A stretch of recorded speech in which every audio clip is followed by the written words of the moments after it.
Hey, good morning, Karen. Well, good morning again from the West Coast. And good afternoon, or wherever the time it is for you when you're watching this video. I do want to tell you, Christine, before we start, I'm in a new location because I'm cat sitting at my friend's house, and she lives in a factory that was redone into apartments. So it's really cool because it has a high ceilings, but it's cement ceilings and areas of cement floors. And I didn't realize the feedback until we talked earlier. So I had to find the spot. So now I'm like on the bed. So just to let Okay. you guys know, it's going to be a little bit different, but it's nice to get to go and cat sit and be in a different location for a bit. So it's kind of cool in that aspect and exploring new places. So. And for everybody, if you've watched this on YouTube, you have seen varying degrees of video quality. And I just found out yesterday that we may not have at my parents' house sort of robust enough upload speed. So today, I've reduced the resolution down as much as possible. So we're going to try this one more time. Last week, we tried doing local recordings. We didn't know it was going to cause us to lose our background. And that's why you had me and Karen with big faces on your YouTube channel. But thank goodness people are listening on podcasts. So let's get into what we're going to be talking about today, which is to bring awareness to the challenge of the habit of conflict avoiding.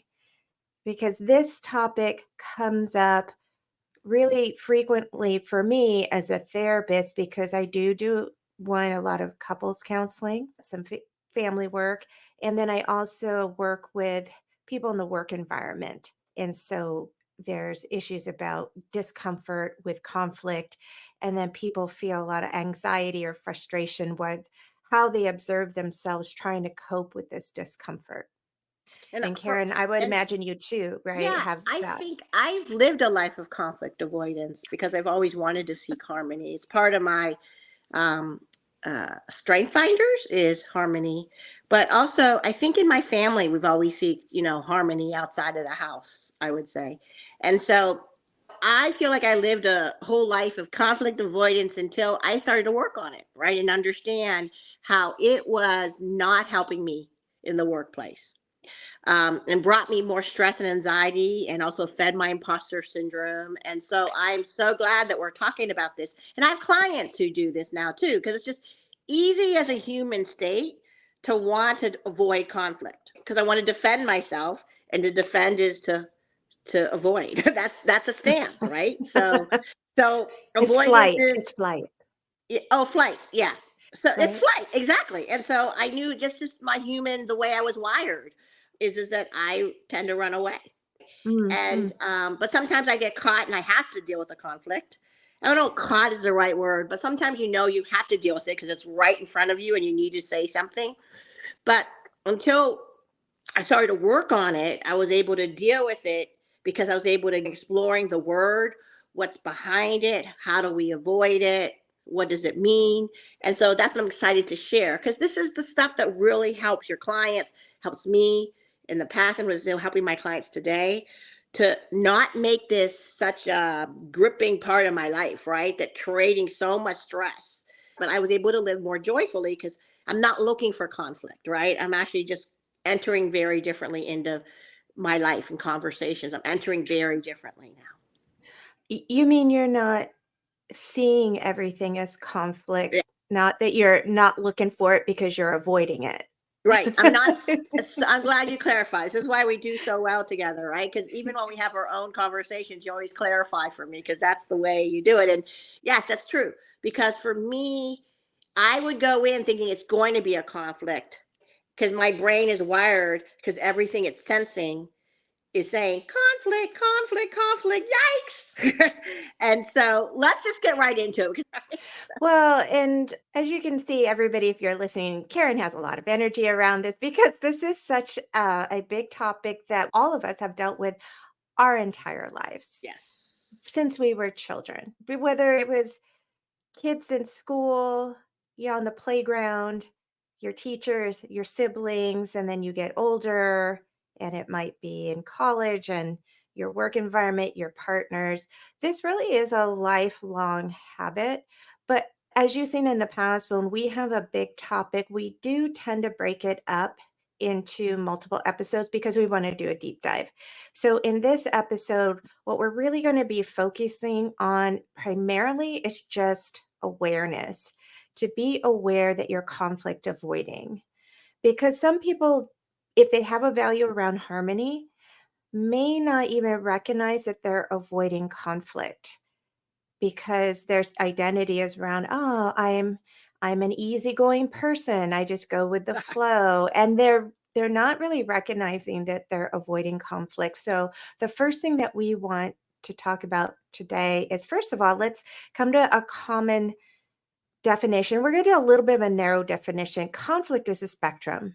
You can have anything from international conflicts and war to a spat with someone else that's significant in your life or even a stranger. So Or we're work, gonna, and a work spat, yeah, between your office buddies. it's a spectrum. I was just doing sort of the Oh ends of the yeah, spectrum. okay, yeah.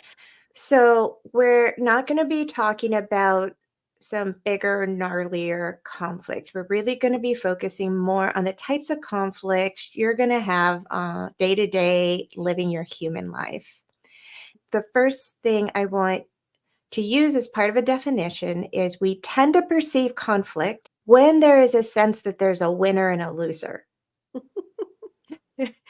Because it puts us in a competitive situation, or if there's a winner and a loser, it puts us into a need to defend ourselves because there's a feeling like if you win, I lose out. So I'm either going to run or I'm going to have to, fight over it.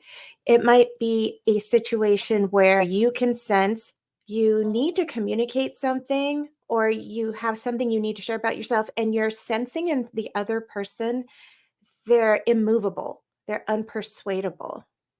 And you'll notice that in these sorts of situations, this is where there's a power struggle. If anybody has kids, yeah, you probably having, especially you have teenagers, you've probably encountered this where they are not persuadable, not wanting to listen to you, and you end up in power struggle. That's conflict. If, like Karen was saying, if you have a tendency to see any kind of disagreement because you have a harmony orientation, like anything that isn't harmony equals conflict. Uh-huh. And I say, if all you have is a hammer, everything looks like conflict, Yeah. So it may be that temperamental orientation, if it's not this thing I'm comfortable with, it'll be conflict. And I'll give you a quick example. One person will just make an observation like, oh, looks like we have 2 bottles of milk in the refrigerator. And all of a sudden your partner's like, you know what, but I made dinner last night. It's kind of like, why are we in an argument all of a sudden? Right. I was just making an observation. Because I'm adding Um, meaning to it, right? I'm adding more, whatever. Like I'm making, yeah, that's right. we were doing some renovations in the condo, and I just noticed the staining on the wood treads on the stairs was very, like, there were light ones, there were dark ones, and it just happened to be the way that they were laid. It was an observation. I hadn't quite figured out what I was observing. I just knew something didn't seem quite right. Uh-huh. And I just was like, there's something going on here. And the reaction from my partner was like, oh man, I've been working all day and it looks like, crap. I was like, I didn't say I that. didn't even Matter of say fact, that. I know. matter of fact, I walked in and said, "Oh my gosh, this looks beautiful." And then what happens? My ASPE pattern recognition brain saw something disruption in pattern, and I just said the observation out loud, and it got interpreted, and all of a sudden, it's like a conflict situation. I don't even know how we got there. so so people's threshold for conflict is different. And that's one of the first things you have to understand. What is your own personal threshold? Because you may have to challenge that and you may have to raise that threshold, and other people's threshold for conflict is different. And so they may be engaging you, like in my family, debating at the kitchen table was like playing a game of chess. It was just normal. But in other families, that would be seen as this family's always fighting. So our threshold was really, really high when it came to that kind of intellectual sparring. And we would And then never when do you, any of that. In my yeah, family, if you we bring wouldn't do two any. people together, one comes from a harmony and one comes from a debating, and now you're together. Trust me, the harmony person is going to feel like they're in conflict all the time, and that's because the threshold is different. Yeah, and Okay. it's the struggle because even though I've worked with this word and I've done a lot of work with this conflict, so I'm much better than I have. But again, even though I'm at this and someone else is, I can feel the conflict that they have towards me when they're engaging. Like I may not have the conflict, but I feel as though they have the conflict, and as a result, I can feel the energy of it, and it makes me kind of feel like, oh gosh, like it makes me re-examine. Oh my goodness, really do believe again. We always talk about this. This conflict is kind of like an unpeeling that has to occur. It's not a. It's a journey. You can't just all of a sudden just Flick a turn into switch. conflict avoidance. Yes. Karen and I are big on using the tool and strategy and approach of reframing. Is the Latin word for conflict means a contest. So most people, especially if you came from a background that maybe there was conflict in the home, if you grew up in a home where there you saw your parents arguing, maybe there's alcoholism, those tend to be conflicted, not only conflicted, but you combine conflict with chaos, Hmm. then your brain is going to learn that any kind of disagreement is threatening. And so your threshold for tolerance is going to be really low. But the term conflict, if you think about it as in your adult life now, if you look at it, it's a contest. It's a contest of ideas, it's a contest of opinions, it might be over resources. And it doesn't always mean conflict is aggression. And I do think that for a lot of people, conflict equals aggression. And it's the merging of those two that make a lot of people afraid of conflict. Carrie, did you have any one of those associations, conflict equals, and then something negative? I don't know if this is, I think, I always felt like in a conflict, I'm already assuming I'm going to lose. So that's what's, because I remember I lack self confidence, self trust. I, Okay, that I makes think I'm sense. an imposter. I mean, I'm just going back to those days. And I really do believe I don't want to run into a conflict because I think a conflict where I have to express myself and I don't feel like I really can. I always feel like I'm gonna probably lose because I'm wrong. Right. I don't have enough trust. That's why for me, part of the self-trust, like we talked about before, also is understanding about how I relate to conflict. Conflict is a trigger word for me. And so any disagreement, I think I equate it to losing. Hmm, Like I don't remember ever like saying, oh, I won that one. that makes a ton of sense. That's is really fascinating. Which is really Oh, sad. When I think back, I'm like, oh goodness, no one does not care. That's not a way to well, win. so losing, I want to just go over real quickly some other of these associations that we have and why we avoid conflict. So there's the perception of I'm going to lose, again, that contest. There could be fear. I have clients who grew up in homes where when there was conflict between the parents, objects went hurling against the wall, or there might have been domestic violence. So there's the emotion of fear, hostility, and hurt gets attached to it. Karen mentioned earlier that her recognition was that her way of dealing with conflict was flight. I am probably, again, because of conditioning at our kitchen table, I probably have a higher threshold, so I don't even notice it because I'm a weird combo of a harmony person, but also someone who has a tolerance for conflict. So let me just pull Karen back up here. I think for me, I probably lean towards fight first. That makes sense. That makes sense because of your kitchen table. Yeah, Yeah. yeah. I don't even recognize that it's a conflict Yeah. yet. And then I with Asperger's, I don't recognize social cues very well on top of that. And I think sometimes I think maybe other people perceived there was a conflict, but I clearly hadn't caught on yet. So they just get exasperated with me and sometimes give up. So I'm like, oh, okay. Um, I could see uh, that actually. Well, I'll give you a really quick example. I was doing a class in our sober living house that I was counseling in once, and I guess they were trying to pull my leg, but again, not something I could recognize. So someone took my pen. So they took my pen, and I didn't see that they took my pen. So I'm looking, what happened to my pen? And I saw the person with it. I said, "Oh, I think that's my pen." And they're like, "No, this is my pen." And they were trying to initiate conflict. They were trying to initiate an argument over the pen. But I'm just like, "Oh, okay. Well, what happened to my pen?" And they went, "No, Christina, this is your pen." So then again, they tried a second time to initiate conflict. "This is your pen," like dangling it. So And so, they admitted because it didn't work because you didn't well, even. and they tried a second time. They tried a second time with this dangling. "No, it is your pen." And so I just went, "Oh, okay." Can I have it? And then, yeah, they realized I just was not recognizing this effort to engage me in a contest over the resource. I was like, "Oh, okay, thanks." And they gave me my pen, and it's just no fun with you. I was like, "Well, what?" And it Oh, was that is really so funny. That is so interesting. It was That is. and really after that point, they really didn't mess with they're just like it's not only did they not mess with me, they kinda got super protective of me. It was kind of like, don't Christina just yeah, we just watch out for her." So it was a really funny incident. Some other things well, this is a big one. So if you kinda like you can grew up, anxious around conflict, avoiding conflict, and you really refined your skill of avoidance, most people would recognize what they didn't build was their skill of engaging.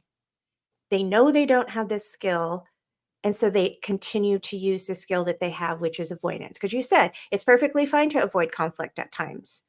It's just we're talking about when it becomes a habitual overdone strength and you're only pumping iron of avoidance, avoidance, avoidance, and then your other muscle just is undeveloped. Well, I also think what happened because of those conflict avoidance actually was I never shared my true voice.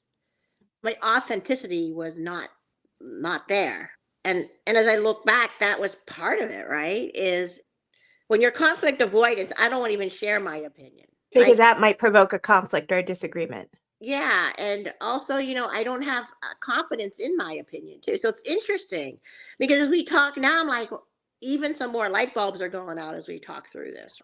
When you don't have the skill of boundaries and you don't have the skill of engaging with your own voice and see the value of your voice, right?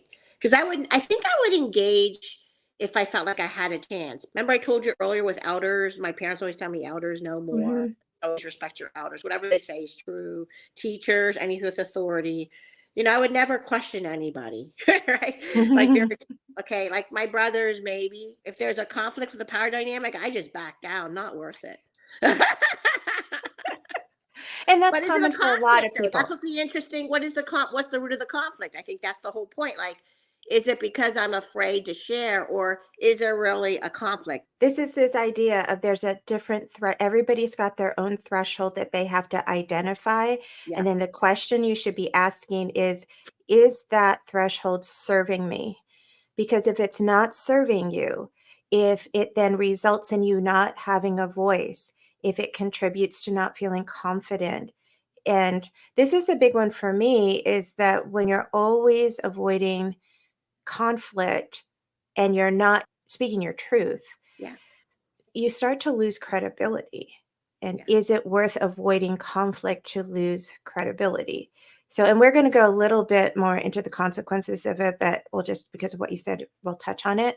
But yes, these are Please. just a handful of the top kind of reasons, but there are many more.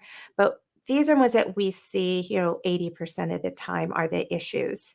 And we get into that pattern from early childhood, partly based on our temperament. So Karen and I are both wired for harmony, but then you have nature nurture.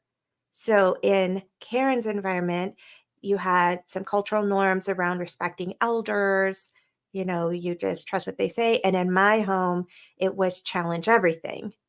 Never assume that somebody knows more than you. Always be questioning. So even though I'm harmony oriented, that early upbringing, it what was rewarded for me was engaging, and what was rewarded for you was being respectful and somewhat avoiding conflict. Yeah, yeah, yeah. And just in behavioral understanding, what happens, how we develop a habit is when we get a reward for a behavior, we will repeat that behavior. And avoiding, it's one of the most difficult things to work with as a therapist because avoiding is successful. If you have fear of something and you just avoid it, guess what? You don't have fear. I It know. reinforces itself. But if you're needing to help that person overcome a fear, if they've got entrenched avoidance that is reinforcing and rewarding that behavior, it becomes incredibly difficult to shift. So we're going to talk about more in another episode about how we overcome that. But today we're just going to really try to give you the thought questions to invite you to be curious about yourself. What do I call conflict? Do I have a hammer and I'm calling everything a conflict? And can I challenge myself on that? What is my conflict threshold? Where is that? And is that threshold serving me? The next question, how does conflict avoidance show up for you? So Karen, you've mentioned a couple things. You said agreeing was one way it showed. What are some other ways that avoidance, how did that affect your behavior pattern? The Because you biggest said, one keeps coming up is just not showing up. And I think a lot of the inner critic came up too for me with the avoidance. And I think the thing is, it's what you said earlier, because I was thinking about it while you were talking about conflict and that word itself, where I feel like I don't have conflicts these days. And I think it's because of the fact that I worked on it to reframe what it means, and also realizing that owning, with self-trust, owning that I deserve a voice. mm-hmm. So I think it used to happen all the time and I would just not do anything. It was in work, it was at home. I mean, Mark and I would engage in a conflict about way we should bring up Michelle, but I always let him win because he was Mr. Mom, because he knew better. It happens at work because early on, especially because I don't want to engage in disagreeing with someone. And I think that whole thing is what it's rooted in. And I don't know if that That's what answers it your question. sounds like for you. The main behaviors for you is disengaging and not speaking up, and then accepting other people's authority over your own. Yeah. And Seem to then I be would like beat the thing. myself up and say, and in the end, Mm-hmm. it's very interesting because I also think conflict avoidance, when I think about it, took me off the hook from being responsible. Mm. Oh. I just thought about that. Does that make sense? Because think about it. If I'm avoiding the conflict, and in the end, what I disagreed with and the decision that we chose was wrong, it's on them. Does that make sense? Like I don't have that. Yeah. I'm not responsible in the end. Which You was, defer. how what you say. I've been talking a lot about this with something else I've been doing with metaphysical anatomy and healing. There's always a secondary gain. So the Mm-hmm. secondary gain of conflict avoidance is the fact that if I avoid the conflict, then I don't have to worry about being responsible if it doesn't go well. Yeah, Does that I make can sense to see you what I'm saying? the logic I know it's not. around that. Yeah, but it's But just a it lot, right? And I'm not saying, but it was interesting. So just like I could see me doing that so this because is just what I want to help point out for people. While I can understand the logic behind this is why we'd entitle this episode Conflict Avoidance: The Cost of Pretend yeah, Harmony. exactly, Because this is also pretend that it's pretend accountability free. exactly, But I can exactly. guarantee you that people around you aren't necessarily thinking you're off the hook. Like, you may tell yourself you're off the hook Yeah, because you yeah, didn't make the decision, yeah. but in relationships, that does not fly. I know, but it's okay because internally, that's why I bet you that's why it also helps for me So we've identified a few ways for you, Karen, and other things people should be looking at is, do you engage in pleasing, or do you even self-identify as a pleaser? Because pleasers are conflict avoiding. Hmm. Pleasing, not being honest with yourself, and that's not with others. So you tell yourself you're okay with something to avoid the conflict. But when you're being dishonest with yourself, then you can't be honest with somebody else. And that's why this pretend harmony is pretend, because it isn't based on your your opinion being real. Yeah. And that shows up in relationships, and it can really end up undermining the foundation of a relationship. You might notice that you're vague in your language. I had a coworker, and he literally told me he used something he called ballpark language. And whatever he said was in the ballpark of what he meant. And Oh, I love that term, ballpark yeah, language. Yeah. well, Because you couldn't really stick to it, right? right. But it's just somewhere around that people can make their own assumptions based on what you said.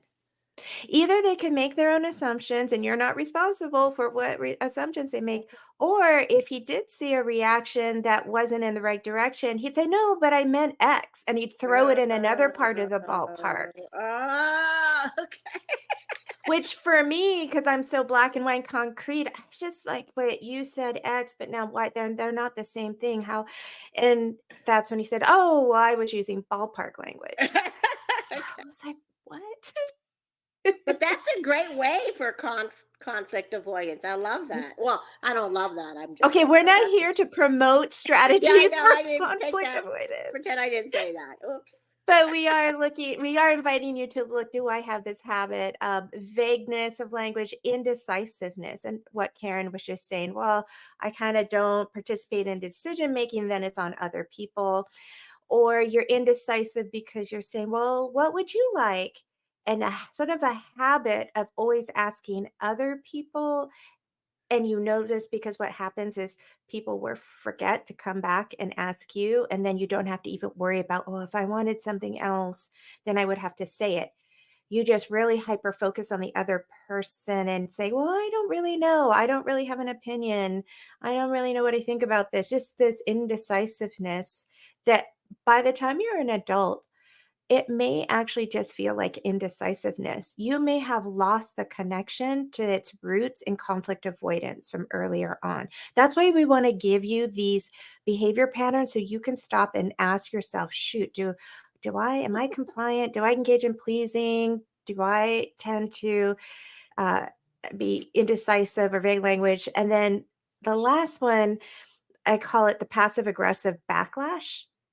And you see passive aggressive backlash typically with pleasers, where they've been pleasing, pleasing, pleasing, and secretly seething with resentment because they have terrible boundaries and are not really saying what's okay, not okay. And then they'll engage in conflict, but in a passive way. And what happens is they don't show the behaviors as someone who's engaged in conflict. It's passive behavior, but the person they're interacting with is the one that is feeling more frustrated, more angry, and not entirely knowing why they're so frustrated, but they're reacting to sideways comments and they can feel the jab, but it's really hard to put your finger on it. So if you find that you I don't know if you, this is a hard one to be honest with yourself about. Do you engage in passive aggressive backlash where you rely on passive aggressive strategies to vent your frustration and still avoid conflict? Because they tend to never directly engage with the conflict. They just sort of do these passive aggressive behaviors. The other person's getting more and more angry, and then they point and say, "See, that's because you're such a terrible person. That's why I don't like to interact with you." You have an example. I don't know if you'll have an example of this, of a passive aggressive, because I've always got confused with that for some reason. Like, what is an example? It doesn't have to be specifically, but what does a passive aggressive behavior Oh, look like? here's a really simple one, and there's Yeah. all kinds of versions of this that I've heard. Okay. And this is around not wanting to get into conflict over household chores. So what the frustrated person will do who is avoiding conflict, and say it's something simple like taking out the trash, Uh-huh. and they feel like they've asked and they've made requests and they've tried to be really nice about it and it's still not happening, but they don't want to engage in conflict. They'll start doing things like putting the trash bag right in front of the door, and or right where the person's Oh, going to okay. walk. Now I get it. Okay. It's not saying anything, but it's these moves. Generally, it's not always saying something passive aggressive, but can be teasing. Teasing is passive aggressive, can be a way Uh-huh. of passive aggressively venting, but it's more behavioral, these passive behaviors. Okay. So they're frustrated that the person isn't doing their chore. And so they'll just put it right where the person is going to walk, but like right in front of the bathroom door or something like. And then what happens is that the person is like, why is this here? And then they're kind of like, man, 2 more feet and you could have put it in the trash can. And Okay. the other person's like, well, that's your job. I know, but if you went to the trouble of putting the trash bag here, why didn't you just go 2 more feet and put it in the trash can? And it still becomes a conflict. But I'm the victim. Yeah. No, I I'm the one appreciate you sharing that, 'cause I think honestly, I hear that term a lot, and I just haven't had the time. Like I think I got it, and I'm thinking I do, but I'm glad you took the time to explain that. So thank that. I get that. Okay. oh, there's such complexity. We could do a whole episode on I just think we passive should consider that. aggressiveness. So let's go back to this topic, but I just wanted to ask that question Yeah, because and folks, if this is something you want us to do it on, please comment below. Let us comment or know. email us Yes. because I'd really like to know what the situation is and then I can address it. I've become a master. I call it nailing jello to the wall because when you're dealing with pleasing passive aggressiveness, I swear to God, it's like trying to nail jello to the wall. It just drips all over the place. And it's a real skill to learn how to handle No passive jello. aggressiveness. I'm a Okay. passive aggressive warrior. Okay, so unintended consequences. Now, there are unintended consequences of habitual conflict avoidance that we want to point out because, like we said, avoidance is rewarded. So we're going to have to start planting some seeds in your psyche for those of you who are like, I love my conflict avoidance. My life feels pretty safe. But we want to offer you some thoughts, some things to Hmm. think about whether it's really serving you. So, one of the big things of being in constant conflict avoidance is resentment because asserting your boundary for many people can feel like itself is conflict.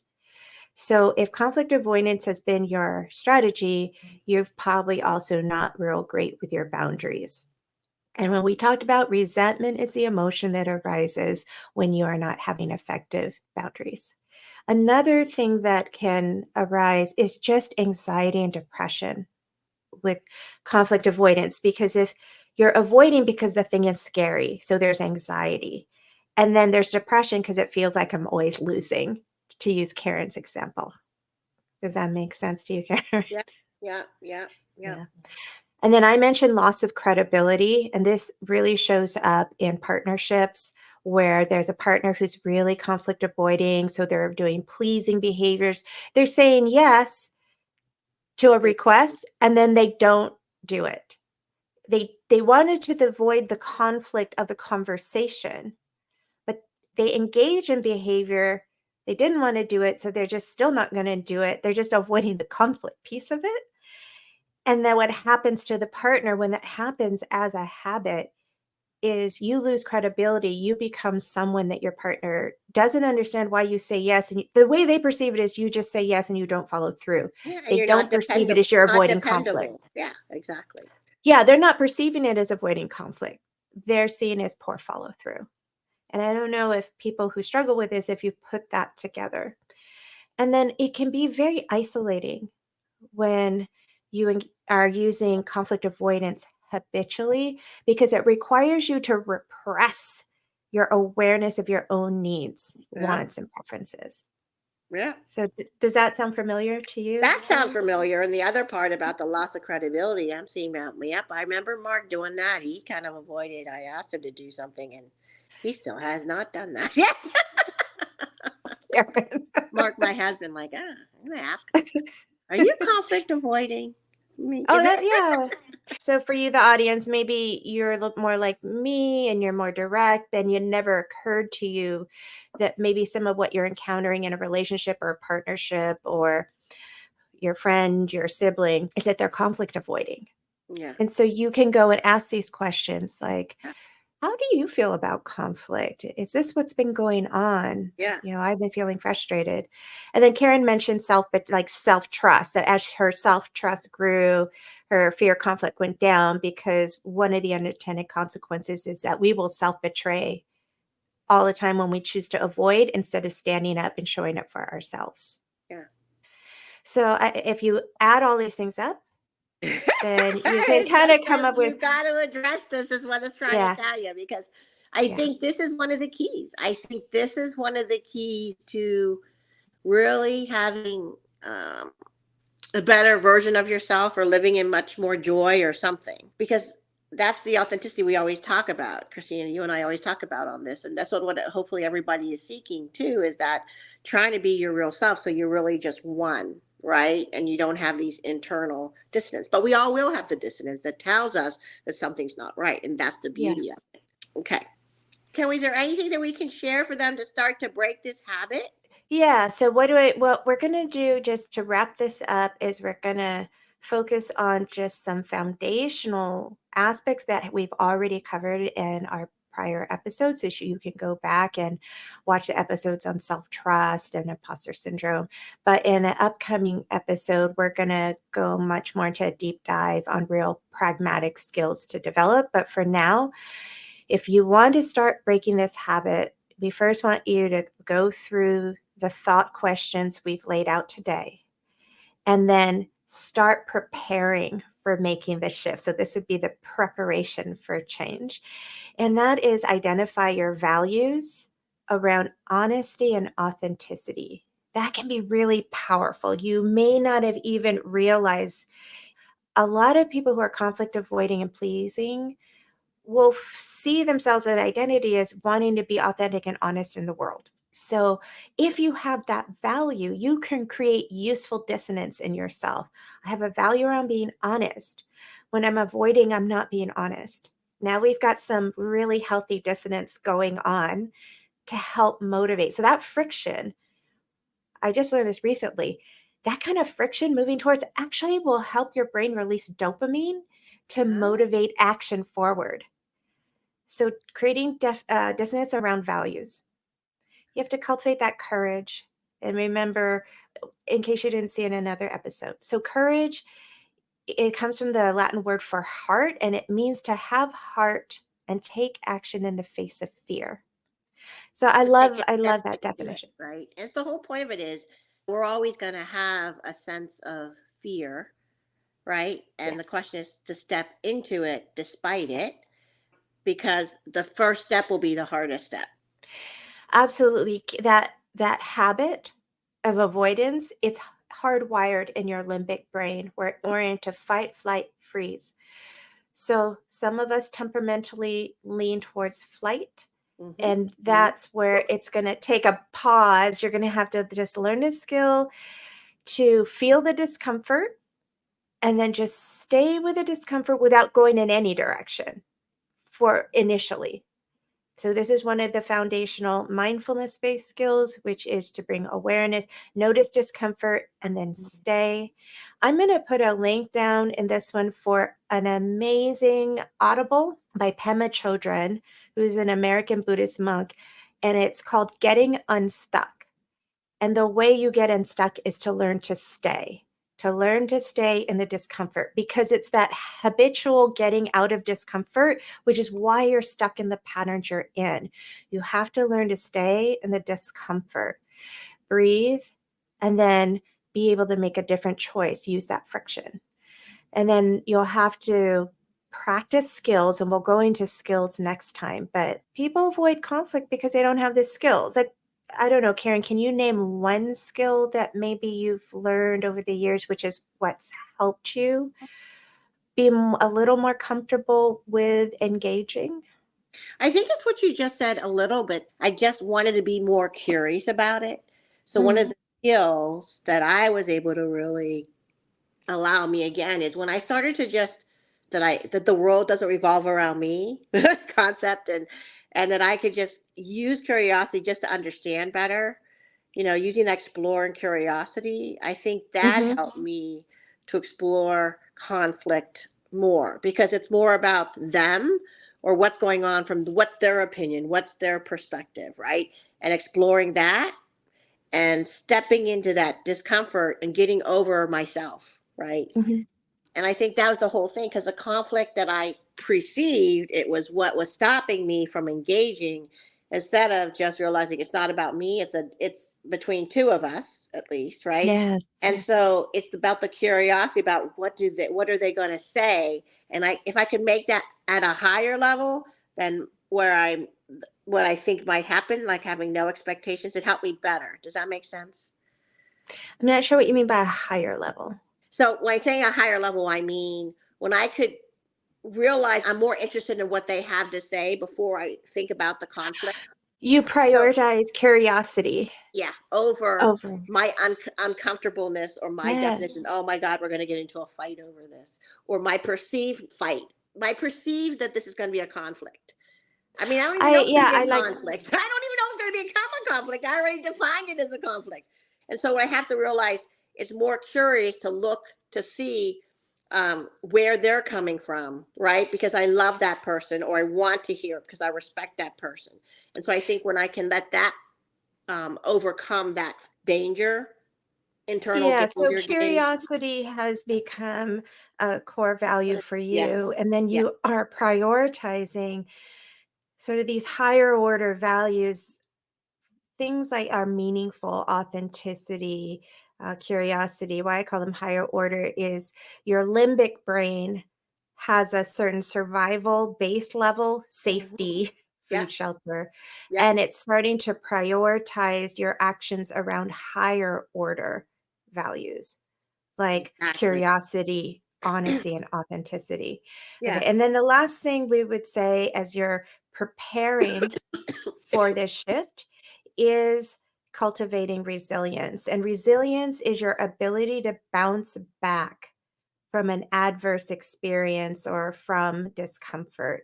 And there's a lot of different things that go into building resilience. And we'll probably do another episode just on resilience because that's a whole package that we can't go into. But for now, I would say it, if this is something that's been a longstanding pattern, having a therapist, having a coach is the first thing you want to do. What's the support team that you need to help you bounce back? Taking good care of yourself. What are your self care practices? What are your stress management practices? Can you go? Do you have a friend who you can practice talking through things with so you can feel supported and validated as you're learning to validate this for yourself? But the resilience is, I know I'm going to be okay. How do you start cultivating this resilience? So, I mean, we jammed in a lot in a very short amount of time. As we mentioned earlier, this is a big topic, but we're hoping we gave you some really thought provoking questions to start asking yourself and challenging yourselves. So, this is bringing awareness. And then we stepped a little bit into the preparation phase. And then in our coming episode, we're going to start going into this planning for action and some of the concrete skills. And Karen, is there anything else you want to add? No, I'm just excited because, these, again, guys, this is what's exciting for us, because awareness is always the first step, right? And Mhm. this is where we help our clients. So becoming self aware and to learning that is so critical on how you interact. And then just the skills, these skills that we're going to show you the next two episodes, they are so cool. So, open your eyes type of coolness, because we use this with our clients. We use this every day in the ability for us to live a better life, I would say, because of these skills that we're going to be teaching you and knowledge that we're sharing. So I'm so excited to share with you the rest of these episodes on this topic. And we just want to thank you all for giving us your time. We know that you could make a lot of choices of what you do with this 45, 50 minutes, and we really appreciate that you chose to tune in to us. Please help us out. Hit that like button. If you are on a podcast, make sure you've given us 5 stars on our podcast. Anything that can help our algorithm. Put these videos out in front of people. Share it with your friends, share it with colleagues. And don't forget to hit those notifications for the next episode coming up on Until the next time. Until next time, guys. Bye.